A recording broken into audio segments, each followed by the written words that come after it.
drama.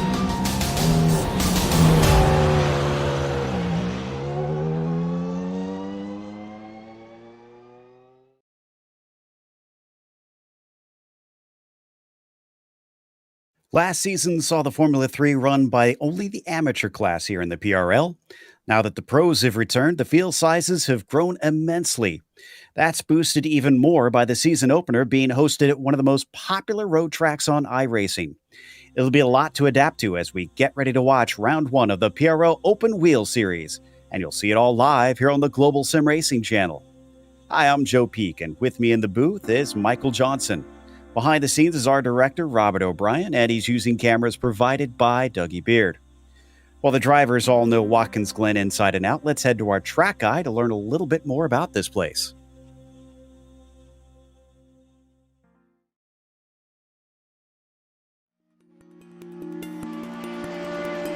Welcome to Watkins Glen International. Situated in upstate New York, just south of the Finger Lakes, this track has seen it all. Few road circuits can boast hosting Formula 1, IndyCar, NASCAR, and IMSA during its history. Though it did have a brief fallow period in the early 80s, thanks to the investment of local companies, it's grown into one of the premier road tracks in the U.S. With 4 layouts to choose from that range between 2.5 and 3.5 miles in length, lap times can vary greatly. But it also means it's suitable for lots of different levels of racing, from amateur to pro. The one thing that stays consistent no matter which car and which layout you're using is that Watkins Glen means speed. Many of the straights are very long, and the majority of the corners are fast sweepers. Some of them include a surprising amount of banking as well. Combine that with the proximity of the barriers, and this historic circuit retains a very old-school feel. Drivers in lesser-powered cars can expect drafting battles, while higher-powered machinery will test the skill and bravery of their pilots. Some of the turns are visually iconic, such as the carousel and the S's. Others, like the inner loop, the chute, and turn 9, greatly challenge even the expertly skilled. And of course, we haven't even mentioned the drastic amount of elevation change drivers experience. Between its rich history and popularity among drivers, this track stays busy and seems likely to be that way for a long, long time.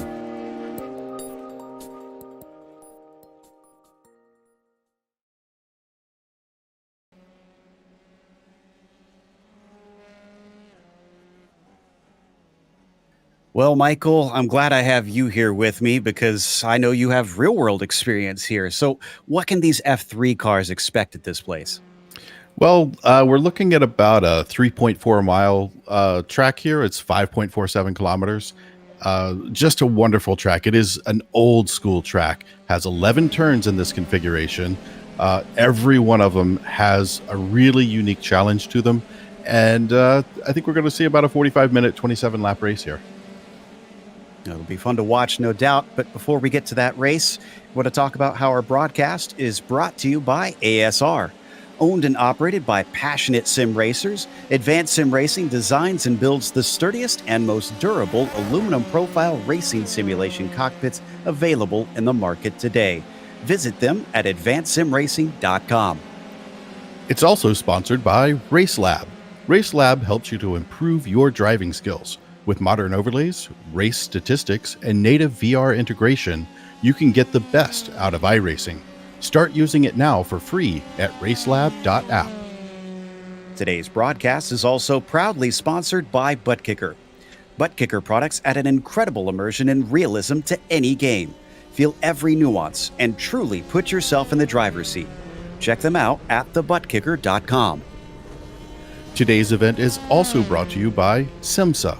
Simulation MotorSports Affinity provides many consulting services, from completely customizing simulators to managing teams, individual drivers, and complete events. They're working hard to bring everyone together at one place to support and promote sim racing internationally. Find out how you can bridge the gap between virtual and real motorsports at SIMMSA.net. And finally, the PRL Formula Series is brought to you by NinjaTrader. Ready to compete against the financial markets? Supporting over 60,000 users across the globe, NinjaTrader provides award-winning trading software and brokerage services. NinjaTrader is always free to use for advanced charting, backtesting, and trade simulation.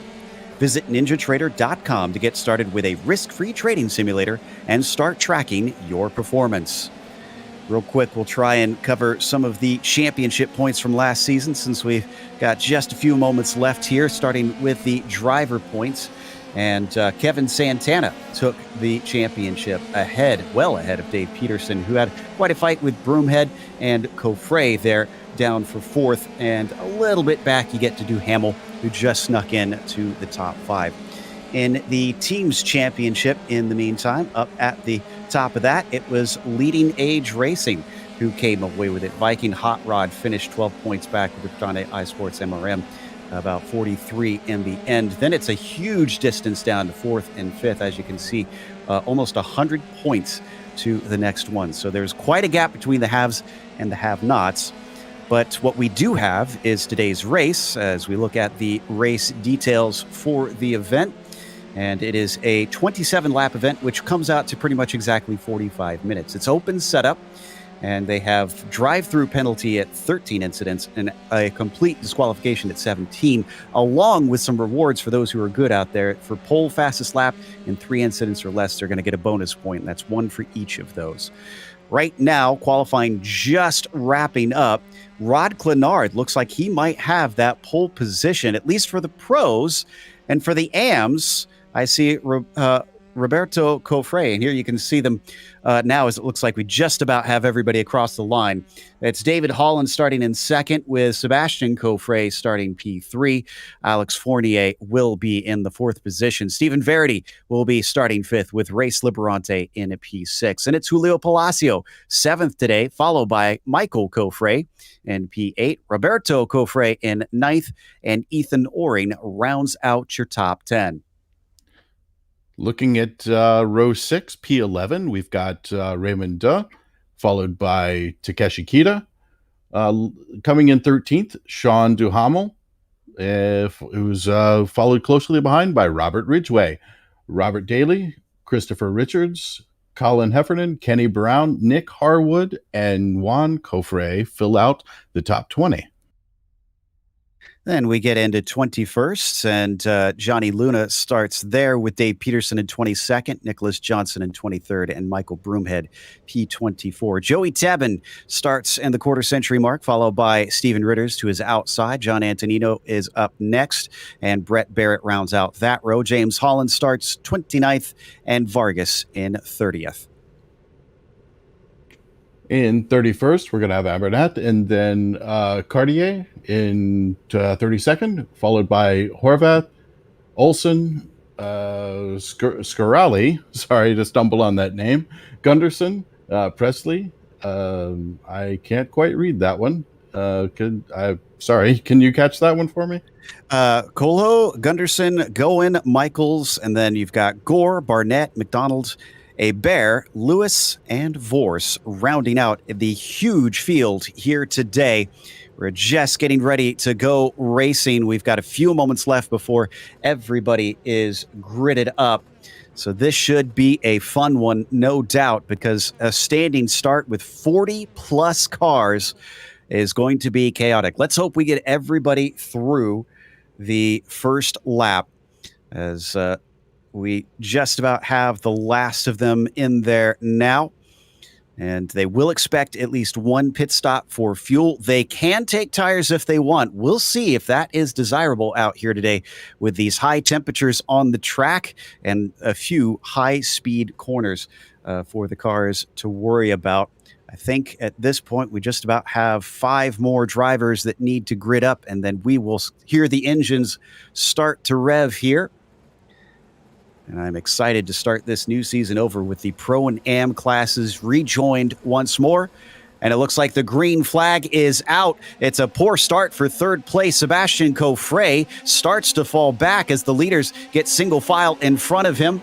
And we got a big wreck in the background. Unfortunately, a few cars getting involved. We'll try to get back to that later. But heading through the 90, I'm not seeing any further problems. Everything's looking pretty smooth in the front part of the field. We've got a few breakaways, single file, looking like they're trying to set their pace as they come down. We should probably take a look at what's going on in the back there. We got some guys looking to make some too wide. Ooh, this is going to get interesting as they run up into the carousel here. Oh, just coming around the outside. Can he hold it? Can he hold it?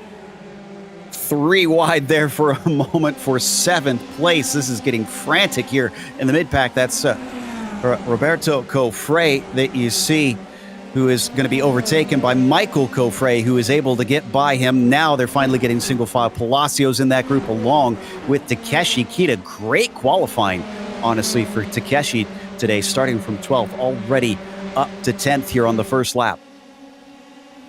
Yeah, looking like everybody's trying to get settled in here, not trying to be too aggressive. Sometimes the excitement gets the best of you, but I think everybody here is really trying to play fair and let this fight last a little bit longer than one lap.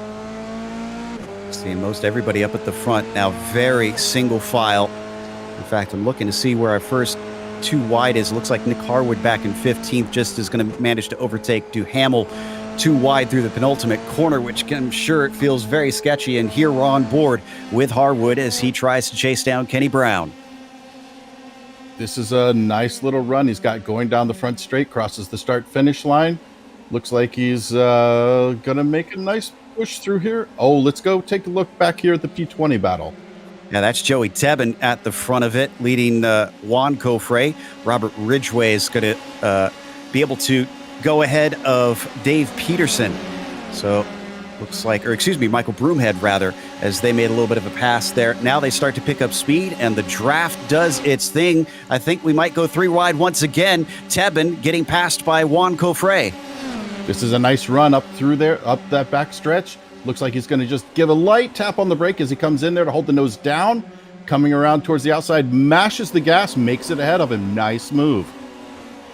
Nice clean stuff here at the start, as we do have a few drivers that are in pit lane taking some repairs. I'm assuming were involved in that opening incident. That's Nick Johnson, Donald Olson. I see Steven Ritters has already towed it back to the garage. Almanar as well. Colo and Gunderson as well seem to have come into some trouble here early on. As, a lot of drivers dipping and diving here, coming down to the heel of the boot, and I think that involved... Oh, we got a wreck ahead of them. Looks like that is Byron Daly who's turned around. Oh, and tries to spin it around full Formula One style and ends up tagging the wall. We're going to try and see what exactly happened here. He was in the midst of a huge pack. Look at this. This was the ones that we saw just making wild moves. Yep, trying to negotiate this corner 3 wide. Doesn't work as well. Oh, and it's almost a double hit there, it looks like. Yeah, someone got into the back of him. I'm trying to figure out who that was in the white car. I think that's Nick Harwood that actually hits him. And you could see how much that cost him as he had to wait to get the car turned around. As we come back live, this is 15th place once again. Joey Tebben has been in the thick of it and trying to find an opening. That is Juan Cofre once again having to make the same move all over again with more cars coming in behind them, but they run out of space as the track is blocked up with so many cars trying to fan out for room. So we ride on board now, looking back at some of these battles. And this is from Tebben up to Cofre, fighting for 14th now. A whole string of people are behind them. This is a huge train behind Cofre. Tebben, Ridgway, Richards, Duhamel, Peterson, Broomhead, Heffernan, and Barrett are all vying for this 14th spot. Looks like Tebben made a little bit of an error going through the chute there, which allowed Cofre to get up underneath him and make that really nice pass going down into the boot, which is one of the spots I think we've discussed among ourselves about where are these passes going to be made. The boot is a really good spot, and that was a great example of a way to build a pass at that location. Knocking on wood, all said and done, I'm actually kind of impressed with how few incidents we've seen at this point. Looks like Sean Duhamel, though, is going to come into the pits very early. This is way too soon for a standard stop. I imagine he's dealing with some sort of damage or possibly a penalty.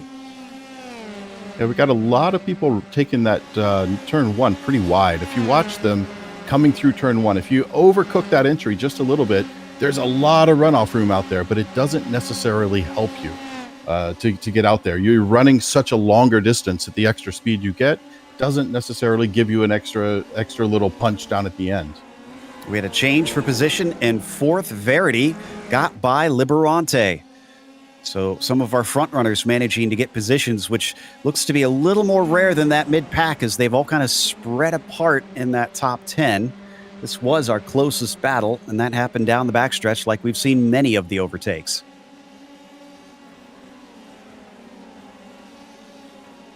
Don't think we need to see this one since this was a simple slipstream. But let's see if Verity can now try and run down Alex Fournier since he's freed himself from the number 34. He's running fairly close behind Fournier. I think with the draft, there's not much getting away from the attacker in this case. Absolutely, and as they come around to start lap 5 here shortly, the laps are ticking by what feels like quite quickly for a track that takes almost a minute 40 to get around in these little open wheelers. Everybody taking quite a bit of space there on the exit of the 90 to try and get as much speed as they can up the hill. Speaking of which, if we go to the leaders, I think Clenard might be under attack because Holland is the closest he's been. There he goes. He's going to make this outside pass here. This is a tough one to make. This is an interesting spot. How much brake do you put in there? Oh, but he tucks in behind him, so I don't think he has to worry about it too much. Little touch of the brake, back to the throttle, roll it around. Beautifully done. Nicely timed pass. Good defense, but not anything where we're watching body parts fly around. Exactly. And so that's the first time that we've seen that lead change all race, actually. Clenard, who started on pole, hands it over to Holland. We'll see if he's willing to sit back there and maybe try and save some fuel, or if he is eager to try and make an overtake at some point as they see their most recent laps. And I think, did Sebastian Coffret just have a problem? I think he did. Oh, yeah. Trying to take a look at, yeah. He had an off in the toe of the boot. And this is a bit of a strange one. Let's take a look at the replay, and maybe you'll be able to figure out something that I'm missing here, Michael, because he looks like he goes unusually wide and then just kind of trickles off the course. I'm not sure why. Yeah, it's a perfectly valid entry to go pretty wide. There's a tactical reason to do it. But if you get a little bit too wide on the exit there, you could catch a little grass. Hard to say. Don't see too much there. We're looking for Sebastian Coffret on this one. A couple of Coffrets to look for. Yeah. We've got Verity on screen right now, and I think we've already gone past the incident. I'm not sure if we'll be able to get this. Well, regardless, this is a good battle right here. Oh, here we go for the replay. Let's take a look at what's happening here. I think we've come back live, it looks like. However, this is a good battle on screen. Who are we looking at here? This is going to be Verity and Coffret, I believe, right? I think Liberante. Yeah, Verity and Liberante, there you go. Yeah, this one I've been kind of watching out of the corner of my eye for about 3 laps now. And these guys are holding station, but testing the limits. I think we're going to see a pass here pretty soon, but I'm also expecting a fairly solid defense because watching Liberante as he goes through here, I'm watching little different changes in his line that kind of question what's really happening. So Verity may not have a clear example of what's going on here. Regardless, he's going to try and stick with him, it seems. Liberante now back ahead of him after getting passed briefly. Ooh, I think we had a problem with Joey Tebben in the number 60. I think he, unfortunately, was spun out in an attempt to pass. Oh, just had a big crash. Oh, right on the front stretch. Oh, is that? Yeah, right on the front stretch. Looks like somebody went over the wall. Who are we looking at here?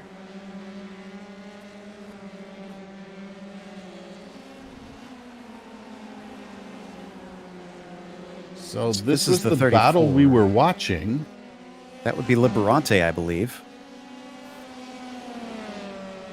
So Liberante, driver out of California, coming around the final corner. Whoa! Just lets the rear end come around a little bit. Oh no, and he's going to collect yet another. Oh, But, Wow. that's probably the best pit entry I've seen all day. I have a feeling that would elicit some sort of unsafe pit entry, unfortunately. And you can see the severe damage on that car because of that. We'll try and figure out who caused that as we jump back into this huge battle for the 24th position, 23rd really. Cadence Presley ahead of Tyler Gore, Antonino, Daniel Barnett, Byron Daly, and James Carter. I have a feeling we're going to see a lot of these, Michael, where these little packs start forming of drivers unable to break the slipstream. Well, I think it's a good idea for them to kind of stick in a pack and generally work as frenemies, as it were. Yeah, I'll help you around this corner, but you better give me the pass when we get on the straight, and then I'll give it back to you, because they want to get back up into the fray. And for some reason, Adam McDonald was slow on the inside. Not sure what caused that. And once again, side by side, and they're going to tangle. More bumping and going. There we go. One goes around. Two go around. But looks like one makes it back on track, and someone else is taking a tow. That was Antonino who somehow got it going once again. I don't know how, as we continue to go side by side in front of him. And it looks like Daly is going to come out the victor in that duel. That was Barnett that he went by in the number 67. Anybody else going to duck in? No, but slowing down James Carter doesn't like all that he's seen, so he decides to get out of that mess and allows all that craziness go by him. This is 12th position in the meantime, with Johnny Luna being overtaken by Robert Ridgway. Oh, and he's going to come back at him with a late move into the carousel, and that doesn't work. But he has an opportunity when we get back down to the boot here, if he times it right, coming through the chute. And I love that helmet. Favorite helmet of all time. That was amazing. But times it perfectly, gets just that little bit, but I don't think we're going to see a pass here. Not quite enough speed from the chaser coming up through here. Yeah, unfortunately, Luna is just going to have to sit and wait patiently then, hope for a little bit of a slipstream. I'm sure he'll get more opportunities. And Luna actually started from 21st, by the way. So this 12th position, even though he got demoted one, I don't think he'll be too disappointed. No, I wouldn't be too disappointed if that's hard charger so far, probably. I mean, we see a lot of movement up and down the ranks here, but that's a big jump to make that quickly. Ooh, problem for Michael Broomhead in the number 5 car. And he's trying to get it back going. He got sideways in a very awkward spot, leaves his wing behind for good measure there, just coming out of the boot section of the track. Wonder if we could get a replay, see what happened to him. It looks like he's got some left rear damage as well on that left rear wheel. Oh, yeah, there. And that's why. There it goes. Yep, there's the left rear. Yep, sure enough. Oh, great job of him to get out of the racing line just in time without causing a bigger incident. And looks like he caught just a touch of grass, brings him right around pretty quick. That's going to take the left front as well, I think. But really nice job, I think, as you were just saying, of getting off that racing line, getting out of the way, knowing those pursuers were coming through and making a hole for them to get through. That was really well done. Oh, and at some point this lap, we missed that Rod Clenard managed to get by David Holland. So back into the lead for the 27. A little bit of swapping back and forth. And these two have raced against one another quite frequently. In fact, I believe in previous seasons when they did run this car even. So they are certainly well attuned to having to race close together. But nowhere near the pit stops quite yet. I wonder if either of them were willing to try and start playing some games with the fuel strategy and just sit in behind the other and suck up in the draft. Well, as we watch them come down here, dropping and just catching a little touch of that inside and then running a little bit over, that's perfectly fine. Helps them maintain a bit of speed. I think we're looking at teammates playing a drafting game for a little bit here that'll probably push this off to the real fight being later in the race. But right now, see, he's holding to the right side, not making a heavy defense, letting his teammate pull to the outside, make a nice run up. Now he's going to tuck right back in behind him. These guys are working together to try to keep the other teams off their tail. I think you're right. Yeah, that looked like a game of leapfrog to me, because Fournier's only about 1 second behind. 8th place also changes hands there. That is Oring, who's going to get by Raymond Day with another easy slipstream along the backstretch. And we're actually getting a little bit closer to the halfway mark in this race, I do say. Yep. Halfway mark. I think everybody's starting to think about fuel, think about tires. How are the tires feeling? Do I need to change them out this time? Probably not in my estimation, but hey, I'm well known for being wrong, so we'll see what happens. And here's one of our onboards here today. So we swing into the heel of the boot.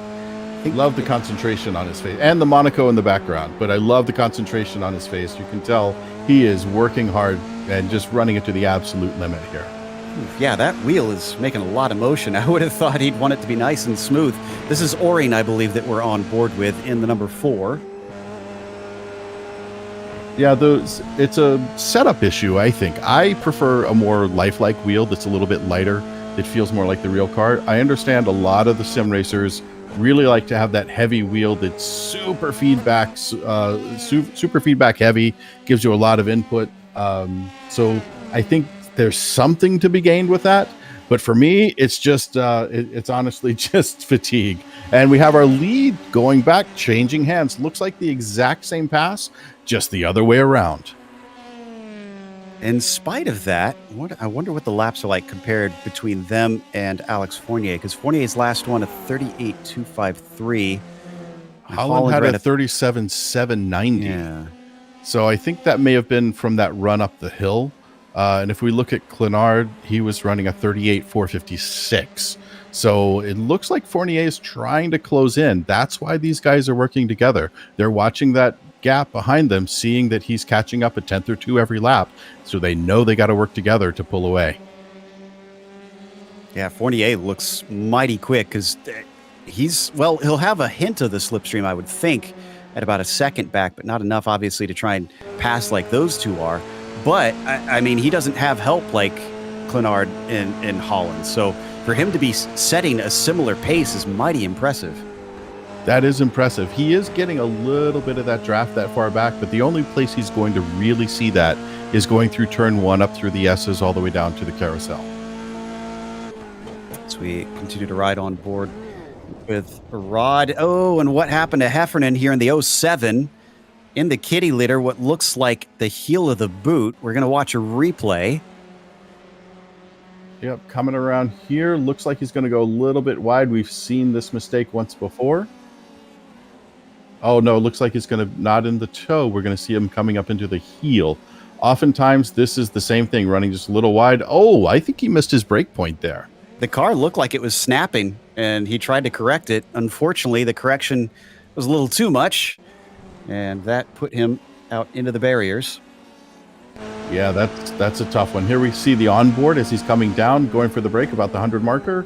Yep, got a little bit of a snap. I think the rear end's getting light. The tires, I think, are going to start to get chewed up here. If they have any control, if their brake bias, if they want to move that around a little bit to change that, that would be a good move for some of these racers. But if you don't feel it coming, it'll catch you by surprise. And I think that may be what happened there, was he got caught by surprise with a little bit of wear on those rears. An unfortunate end to it for him. Looking all the way down, I believe, I thought I heard 25th, excuse me. This is for 24th position. This is Nick Horvath, who is up quite a few positions himself. Did qualify, put him into 33rd, and he is up 8 spots, I believe. Yeah, making a solid run through the field, just ticking off laps, staying out of the grass, staying out of the gravel. Sometimes that's your best bet, is to just tick off laps and not make mistakes. Yeah, you mentioned earlier how this is such an old school circuit, and this doesn't have a lot of the paved runoff that we have currently on this track, since this scan predates all that. So we've seen it already here, Michael, that minor mistakes have ended races, unfortunately, and the leaders once again will swap around. Looks like they're coming up on a back marker here. They're hopefully going to get a little toe off of that back marker to help them pull away from that P3 Fournier. That's Armando in the number 19. And hopefully he doesn't hold them up. Yeah, he sees them coming. He's going to pull to the outside. Nicely done. Looks like he lifts off a little bit even to let him take that preferred line through the toe. That was nice of him. Great heads up there. And will he allow Fournier through, though? Just in the background? No. Now he does. Oh. Who's friends with who at this point, right? Well, Armando had to catch the car because he almost went off. Thankfully, did not run into Fournier in the process. It did look like it held up Alex a little bit because he's now 1.3 seconds back. So just a couple tenths of hesitation out of the 316, unfortunately. And the Canadian has to try and make that back up. At the rate he's been going, I give him 2 laps to make that back up. He's not that far off. We're looking at about 1.5 seconds right now off of the back of Clenard. And I think if he can just stick right in that draft, he'll close up probably 2 to 3 tenths going up through the S's here. Looking at 23rd. This is James Carter chasing Daniel Barnett. And Barnett, I think, failed to set a qualifying time. No, he did set a qualifying time and has gone from 42nd to 22nd. James Carter is up from 32nd place. So each of them really gaining a whole lot. Oh, no, until now. No. And hard just missed into the wall. Oh, that's not good. What in the world? Was he not paying attention or what? I think he just misjudged the speed that his competitor was going to take through that corner. It's happened before. It'll happen again. I've done it. I've been both guys here. I've been the guy in front and the guy behind.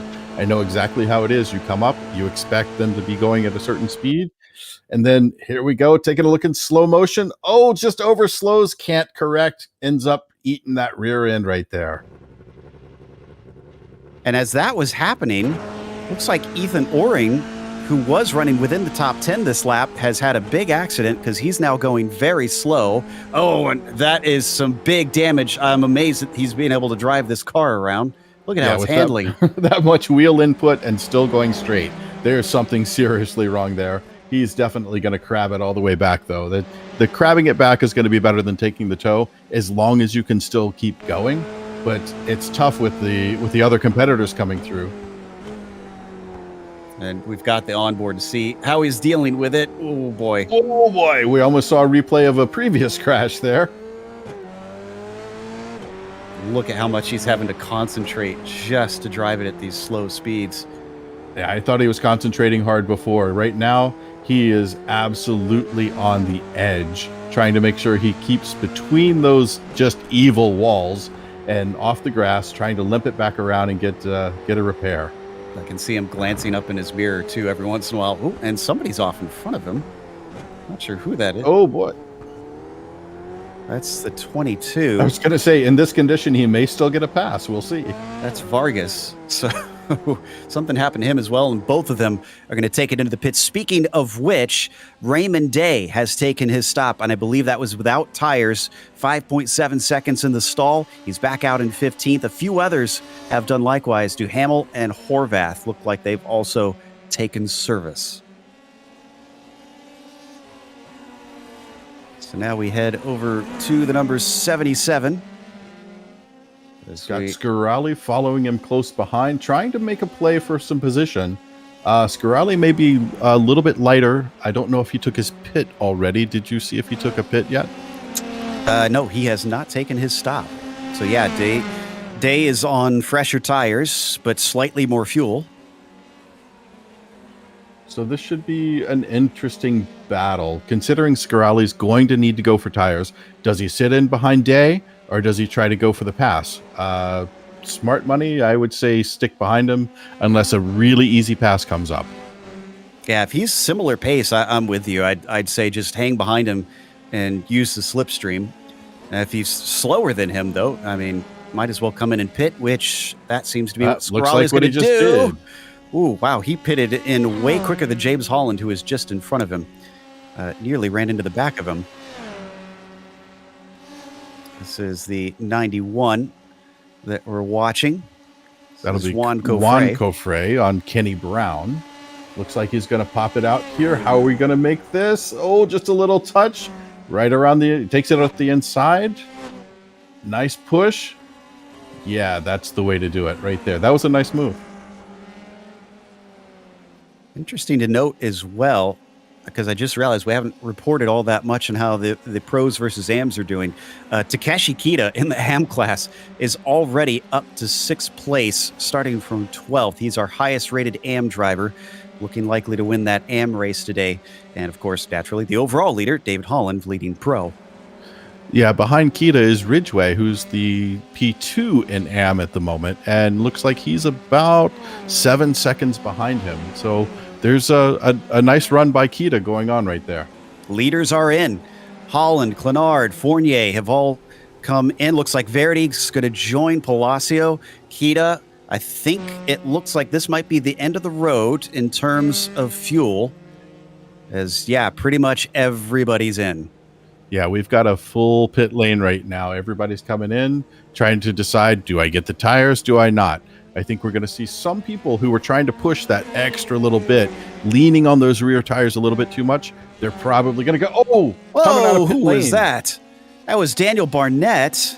I think that was a lapped car.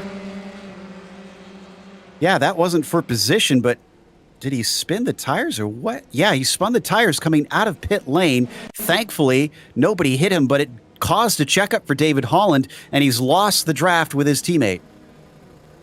Oh, that's going to be tough. Now he's got to try to catch up to Fournier, who, looks like he got around Fournier just now. Coming up, I think he wants to go play with his teammate again. Oh, that's a good point. Yeah, Fournier, because of that, finally has someone to hold on to, which is really bad news for Holland as we come back live. So Fournier is going to stick there as long as he possibly can and use Holland's draft to get back up to Clenard and make a play for that top step of the podium. Any step of the podium is great, but, there's the extra sweetness with the altitude. Absolutely. And Fournier, after spinning the whole race tantalizingly out of reach, finally sees an opportunity presenting itself, especially if Holland does manage to catch up to Clenard. Fournier sees a shot at the victory that was looking a little bit more distance a couple laps ago. Looks like everybody has pitted now. So it is all down to doing the passing on the track. I think we've got a pretty easy three-way run here at the top. Oh, we've got one off. I didn't see who that was. I didn't catch a car number on that one. That was Johnny Luna. So I think that did involve somebody else. Yeah, that was a 2-car incident. If we go to replay, it happened quite a bit ago. It's Dave Peterson. There you see the results of it.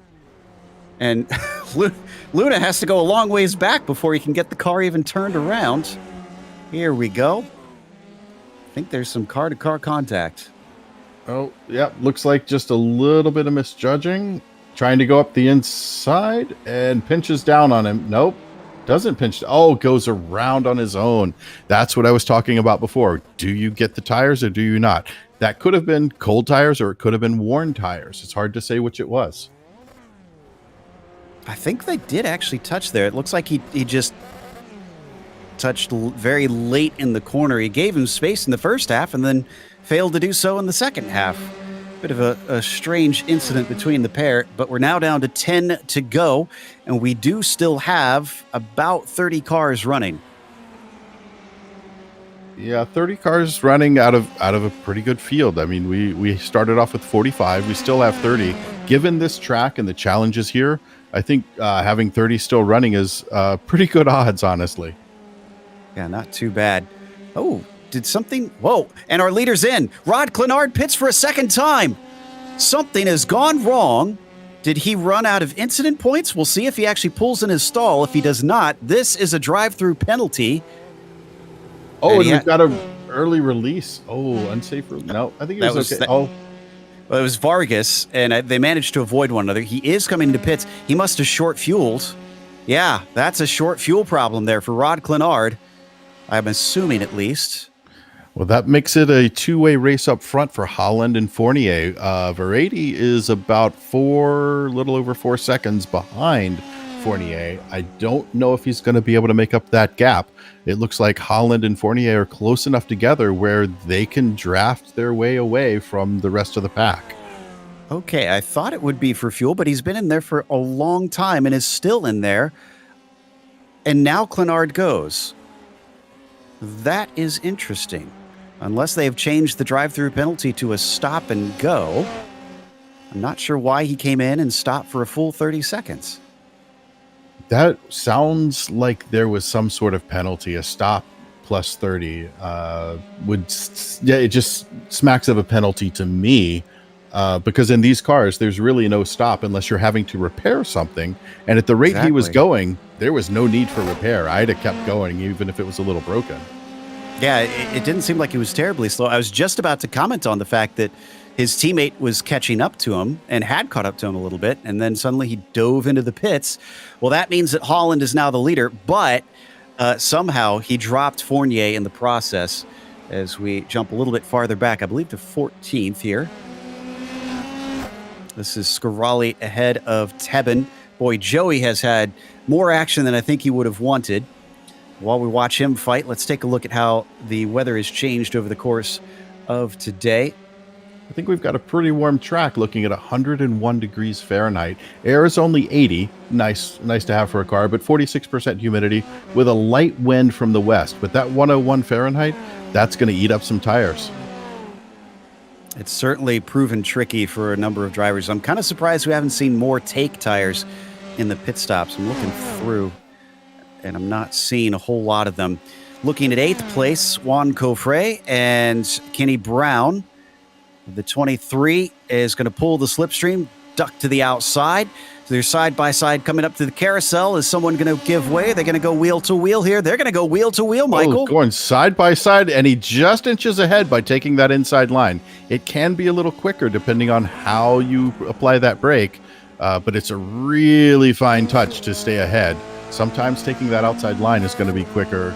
I find if I'm going to pass someone there, I like to be on the outside, but that was a good move sticking up the inside like that. Well, back up the hill and over the blind crest. We're seeing if he can run him back down and get another shot at it. They see the speed differences between them. Yeah, backing out just a little bit early to be safe and not run into the back of him. Coming through the return, we're coming up to penultimate here. You can go too wide in the penultimate. They're a little too far apart to do that. But these cars will do too wide through penultimate here. Not so much through final corner, but notice how he's kind of closing up there. He's timing his run. He wants to get up there. He's even dipped out of the slipstream just a touch so he doesn't get too close. I think he's going to try to make the same pass that was just made on him. And ahead of them, they do have the lapped car of Donald Olson, so that could play a part in this, as Juan Cofre certainly went way off on the paved runoff of the 90. They are allowed to do that, but I've seen it in times past that it isn't necessarily the fastest way because you're trying to scrub speed getting back past the grass. But here we go, Michael. He is going to get a good run on him. Oh, forcing him down to that tight inside. That was a really smart move. Just that little feint to the right side to try to get him to defend a little bit tighter. Now, see if he can do that over under. Nope, not quite. I think we've got a little bit of difference in setups here. Maybe a different downforce setting that's letting him hold it a little bit tighter through the carousel there.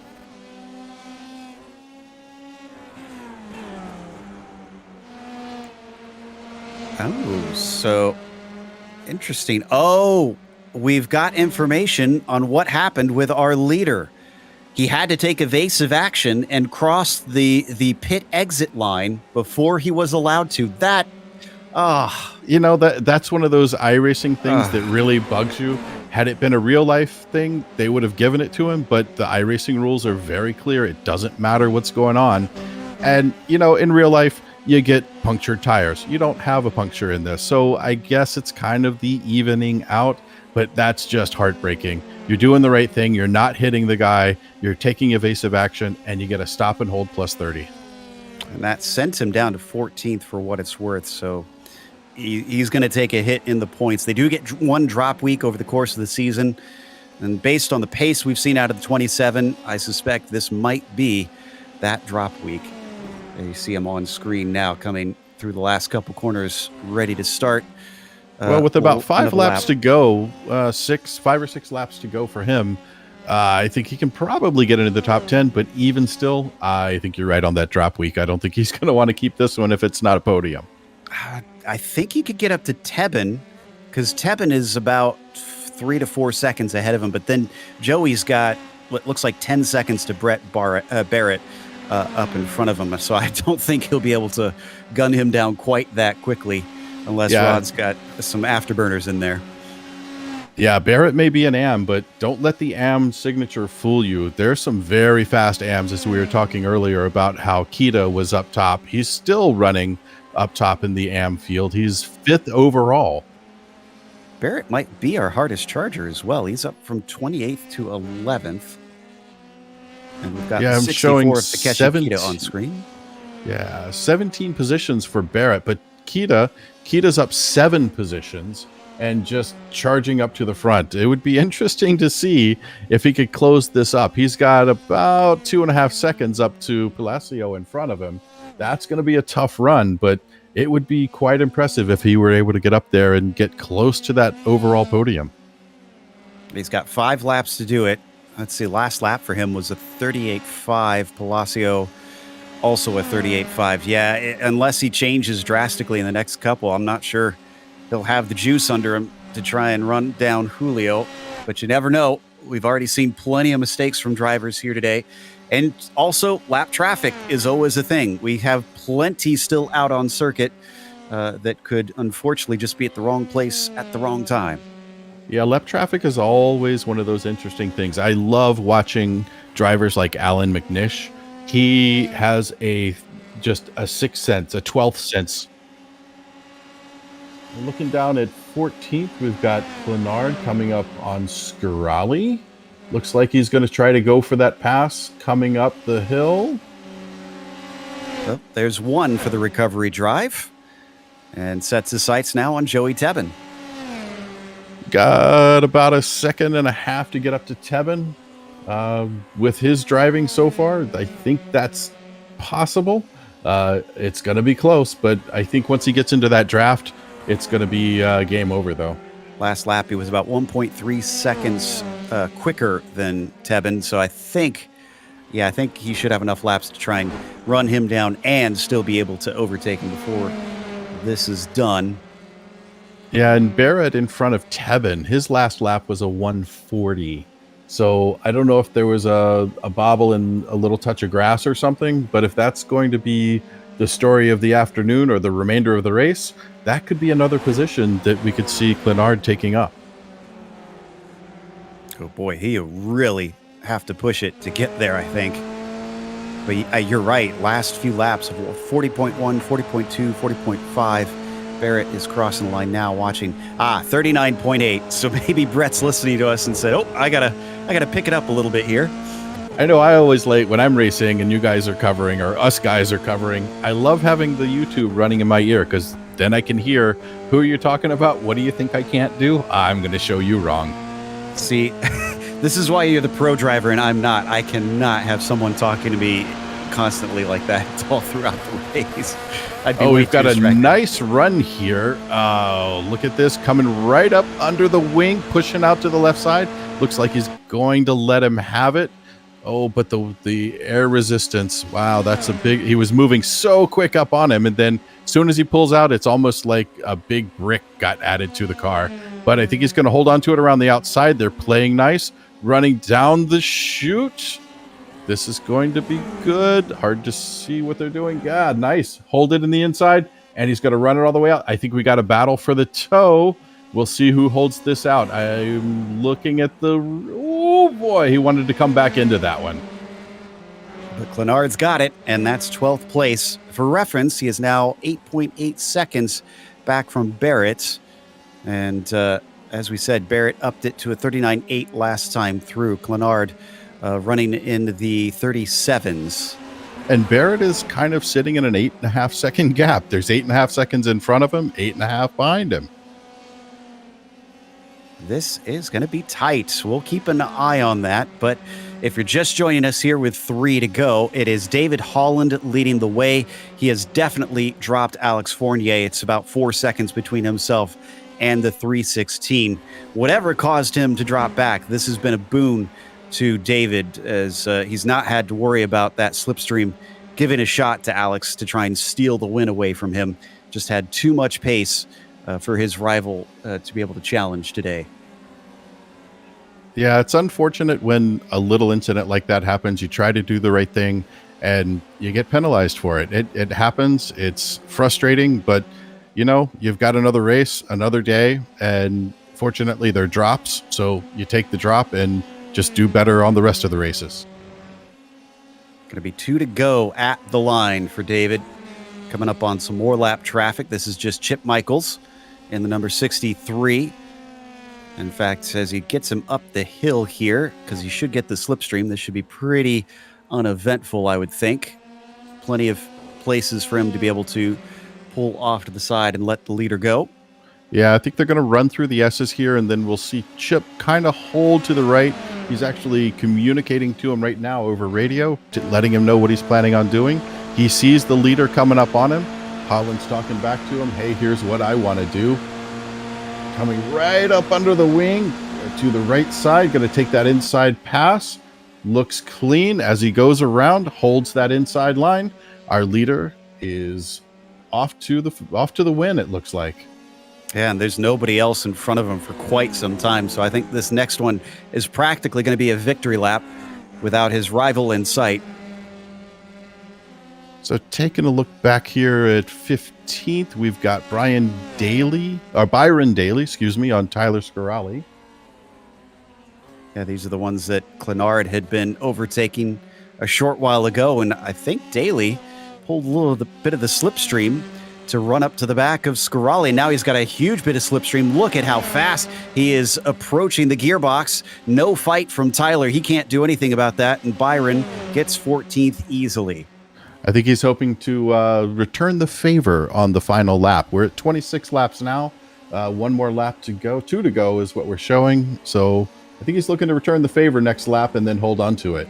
Almost looked like Scarali either had some damage or just way more wing in it, because he was so much slower in a straight line compared to Byron. And we just actually took the white flag. Holland is on his way back up through the S's. Once again, he's gotten it up to 4.7 seconds over Alex Fournier. So other than the small hiccup he had in the pit stops where he had to slow to avoid the wrecking car, David Holland has not really had too much to worry his little head out there. And like Looks I said, going back to 5th place, we've got the 4-second club. Everyone's about 4-point-something seconds apart. Well, actually 5 now to Alex Fournier. Holland is not taking a victory lap. He's actually racing this one. He's trying to go for fast lap, I bet. Yeah, remember, that is a bonus point, and I need to see who has the fastest lap currently. Where is Clenard's? Yeah, I think Holland does indeed have that fastest lap right now. For those wondering about Clenard and his chase of Barrett, well, he got to about 4 seconds back, and while he could still get closer here on the last lap, I don't think he'll be able to close in about 4 seconds to be able to take that spot unless we get a mistake out of Brett. Just 2 more corners to go for David Holland. He's won plenty of times here in the Precision Racing League, especially in the open wheelers, and he's going to notch up another one here today at Watkins Glen. The opening round of the PRL Open Wheel Series is going to go to David Holland here in New York. Nice drive by David Holland. Unfortunate for his teammate. Alex Fournier is going to come in second, with Stephen Verady coming in third. Let's take a look back at what Kita is doing. He's going to be the leader in the AMs. That's a victory for him. He comes to the line with a top 5 overall. That is a pat on the back right there. And right behind Kita is going to be Raymond Day. Looks like we might have a battle still for 13th place. Tebben and Daly close to one another. This is a great day for Joey Tebben, even if he does lose this spot, up from 25th to 13th currently. And as close as Daly is there in the background in that black and red machine, I don't think he has the legs. So Joey Tebben will survive with a 13th place, Daly 14th. And we have only 20 cars on the lead lap. Cadence Presley looks to be the last one, but no more battles, which means we're going to head to a quick break. We'll come back with the unofficial results as well as driver interviews, so stick around.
Hey there, I'm Nicholas Dubois, co-founder of Advanced SimRacing.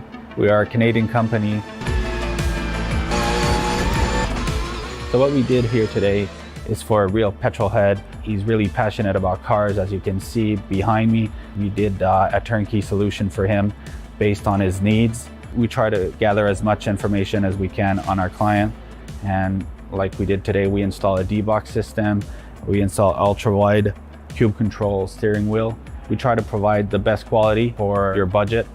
So let's say if you want a budget of 10 grand, we're gonna give you something that's the best for 10 grand. If you want 20 grand, then we always try to stay within your boundaries. We do try to make it as easy as possible. So the client, once we install everything, it's pretty much gonna be a turnkey. So he's gonna press start on his computer, and right after, we'll try to explain everything, how it goes, how it works, and then he's ready to go. Our aluminum is from USA, treated in Canada, cut in Canada. So we do sand all our aluminum piece just to make sure the powder coat sticks to it. And that's one of the reasons why we use powder coat, is to make sure you have the best aluminum finish in the industry. And our quality is beyond what you can get with any other competitors right now. We are really, really passionate about all the gear, all the cockpits, all the sim hardware, and that's why we want to create something that's really going to reflect our passion into our product. Come visit us at advancedsimracing.com. You can always reach us if you have any questions. You can call us, you can text us, you can go on Facebook, like our page, ask us questions over there, and we'll make sure to answer every questions there is. We are very passionate about what we do, and we try to make it as easier for you to go into the sim racing world, because there's a lot of gear, there's a lot of options, but let us guide you through your process, and let's hope you'll be an Advanced Sim Racing customer.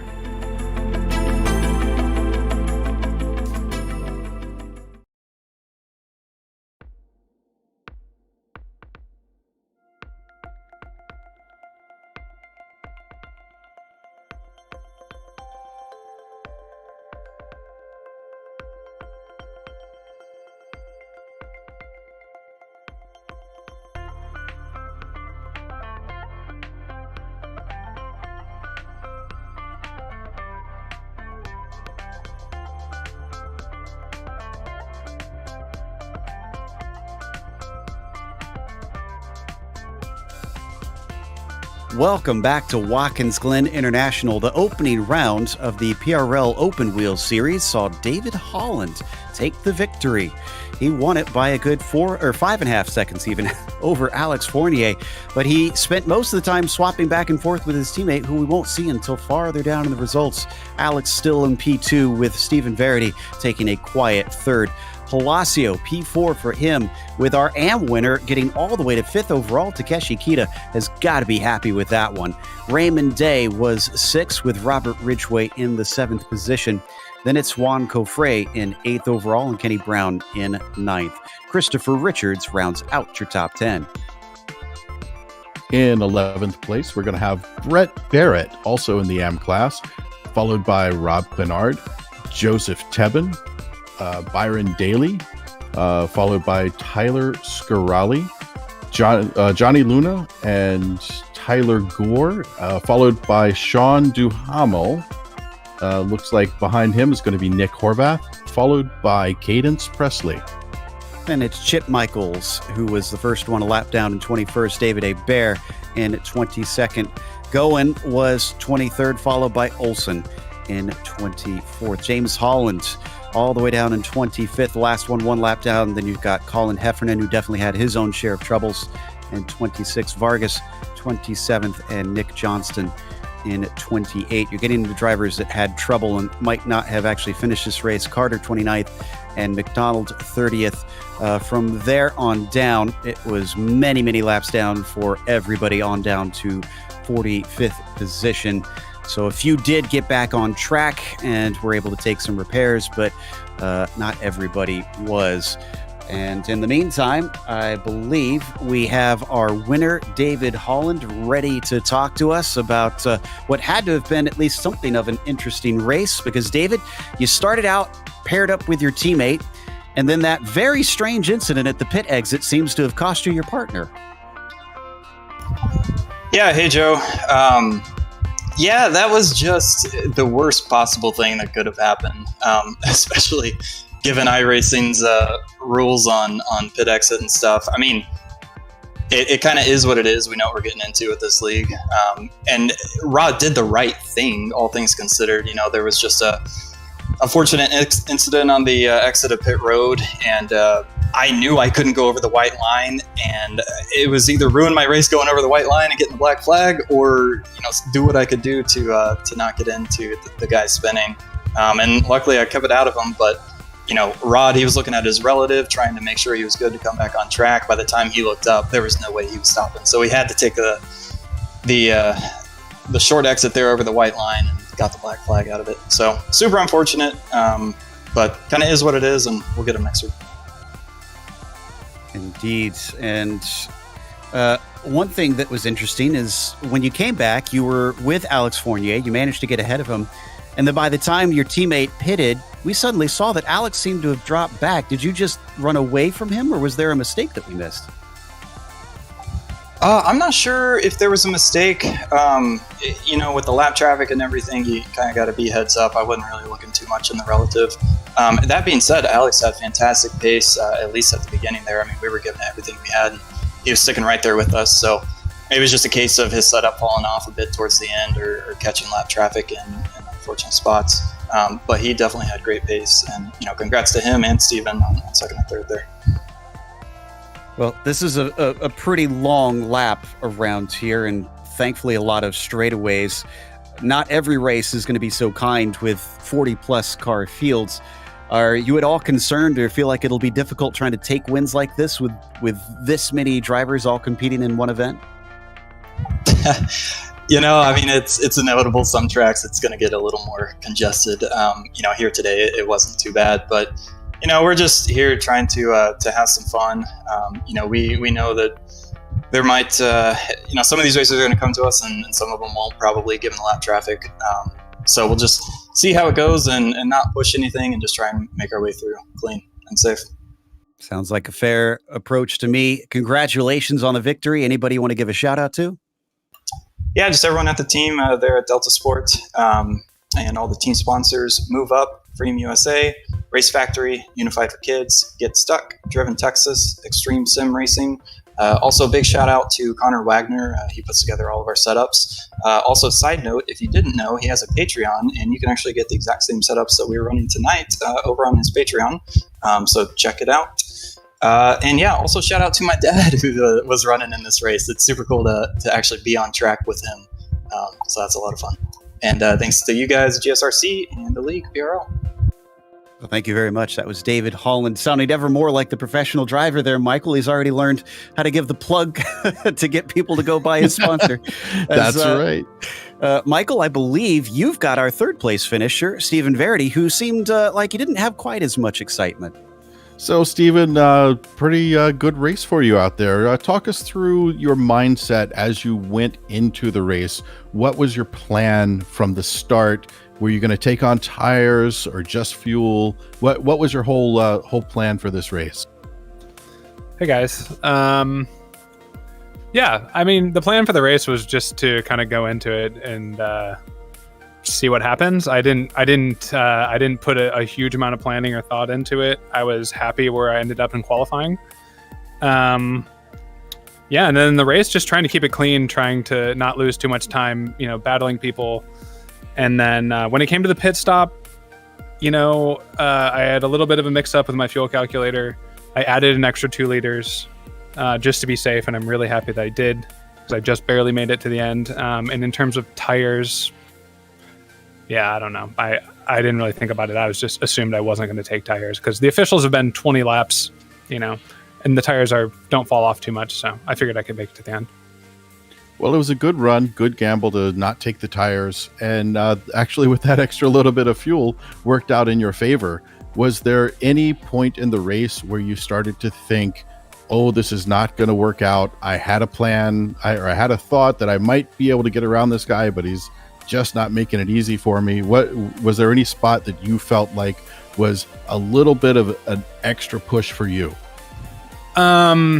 Yeah, I mean, I feel like at the very beginning, I was behind that Delta Sport driver. I don't know how to pronounce his name. I mean, he has like an incredible race car driver name. It's like, looks like Race Liberanti, or maybe it's like Rachi. I'm probably butchering it. I'm sorry. But anyways, we do too. Yeah. So behind him though, I felt like I had a little bit more pace, but I didn't want to fight him too much, because I didn't want to lose time to the guys behind. So he unfortunately had a spin, and I was just barely avoided him. I think I made netcode contact. So that kind of freed me up. And after that, it was mostly just focusing corner to corner, hitting my marks, and just trying to put in as quick of lap times as possible. And I was able to hold off Julio, who was, on me most of the race. So it was fun. Yeah, it looked like you had a really good time out there. And third place, hey, that's a great way to start off the season.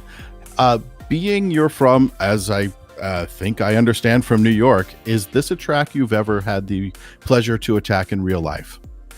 I've never driven the track. I've never actually been there. I think every time that I make plans to go, and then they always seem to fall through. But one of these years, I'm gonna have to actually get up there for an IMSA race. So, given your experience here and how well you did in this car, what do you think about taking a real car out and enjoying it on this track? Is that in the cards for you? Someday, I would love to. I'd absolutely love to. But I unfortunately, really, my first experiences with racing were in SimRacing, and I haven't taken anything on track yet. But one day. One day. Well, I look forward to seeing you out there on the real track. How about sponsors or anybody else you'd like to thank? Yeah, I just want to shout out Rust Racing.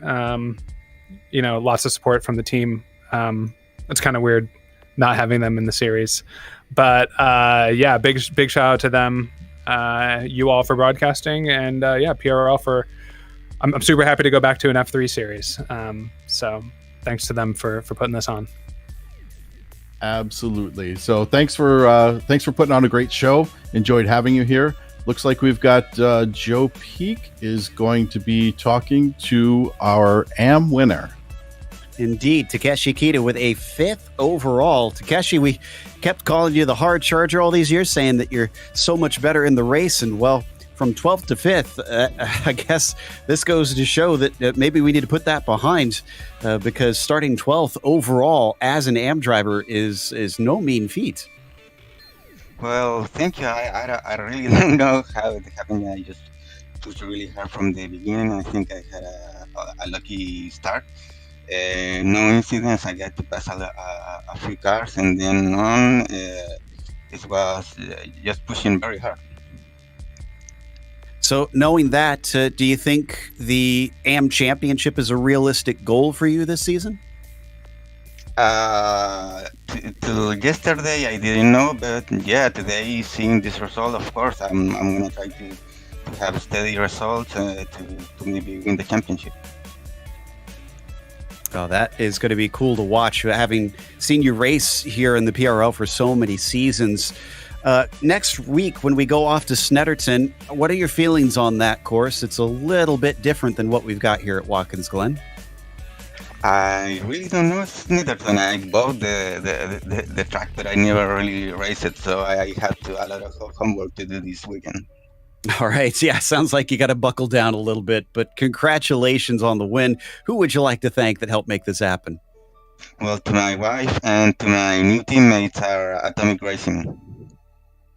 Awesome stuff there from Takeshi, who won today in the AM class and was 5th overall, which is going to close us out as we give a big thank you to our sponsors as well, which of course includes ASR. They design and build the sturdiest and most durable aluminum profile racing simulation cockpits available in the market today. Visit them at advancedsimracing.com. And RaceLab. It helps you to improve your driving skills. Start using it now for free at racelab.app. And ButtKicker. Feel what you've been missing at thebutkicker.com. As well as SimMSA. Find out how you can bridge the gap between virtual and real motorsports at SIMMSA.net. And finally, NinjaTrader. Visit ninjatrader.com and get started with a risk-free trading simulator to start tracking your performance. Thanks goes out to the companies that provide the software and hardware for our broadcasts listed here on your screen. And additional thanks to June Lalonde, who provides our wonderful music. Check out her Bandcamp for more awesome work. Thanks to the team today, Michael, Rob, and Dougie. You can find more info about GSRC at globalsimracingchannel.com or through our social media. Also, check out our merchandise store. It's at simracingmerch.com/GSRC. We keep a link in the description below. Don't forget to subscribe to the channel so you don't miss a moment, because like we said, in a week's time, it's off to Snetterton in the UK. That'll be Thursday, September 30th at 8:45 p.m. Eastern. We have upcoming races for other series listed on the screen, so check those out and mark them down on your calendar. But until next time, race clean, race hard. We'll see you on the track.